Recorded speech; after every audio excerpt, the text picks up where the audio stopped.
Ikaw ba ay lagi nakatanggap ng iba-ibang mensahe na hindi kaaya-aya at saka nakakasira sa iyong reputasyon, nakasira sa iyong mental health at iba pa, at saka yung mga tao ay lagi nakikita mo, lagi silang pumupunta sa iyong mga content?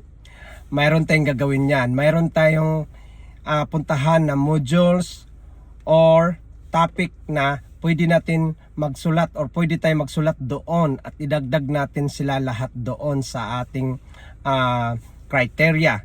So, ready ka na? Let's go. Puntahan natin ang inyong page o profile. Punta kayo sa professional dashboard. Tapos punta kayo sa inyong community. After sa community, pindutin nyo yon. After sa community, pupuntahan nyo ang moderation assist. Doon sa moderation assist ay may nakalagay na add or edit criteria.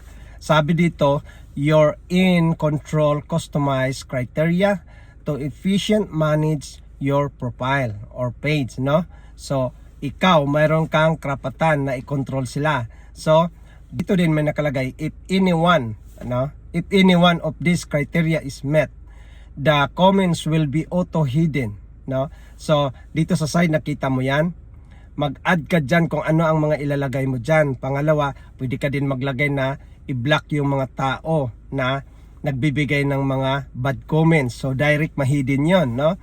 Tapos, mayroon diyang dalawa na nakalagay na comment is likely to be spam. Pangalawa, comments contains profanity. Diyan sa baba may nakalagay na activity log. Tiningnan ko yan. So, dito, ito yung comments is likely to be spam na nakalagay doon, itong mga tao na to na nagpalo sa'yo pero inuutosan ka na balikan sila, na ipalo sila. So, yun pala ay nakita ko na itong mga tao na to, kaya pala hindi ko napalo sila dahil dinarekta na napunta sa spam, no? Ang pangalawa, itong comments contains profanity, kaya hindi minsan talaga, wala talaga akong natanggap na bad comments doon sa aking mga contents at saka video. Kung bakit? Kasi naka-auto hidden siya, kaya wala akong may pakita sa inyo dyan na uy, ito yung siniraan ako dito. Wala akong nakuan. Kaya ang gagawin nyo, ito yung gagawin nyo ngayon, na pupunta kayo sa inyong moderation assist para hindi nyo na makikita yung mga nagsusulat sa inyo ng mga bad comments at saka yung mga tao na yon na nag-comment sa inyo, hindi nyo na din makikita.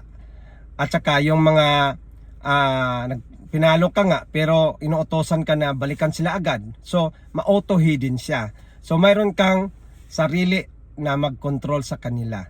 So ngayon alam mo na, gawin mo na at puntahan mo na itong moderation assist para mailagay mo na lahat ang mga ayaw mo na makapasok sa iyong content, makasira sa iyong content, makasira sa iyong personal dignity at saka makakasira sa iyong mental health, no? So at saka isa pa, bisitahin lagi niyo ang inyong activity log kung sino-sino ang nandoon at saka tingnan niyo, basahin niyo isa-isa ang mga comments nila.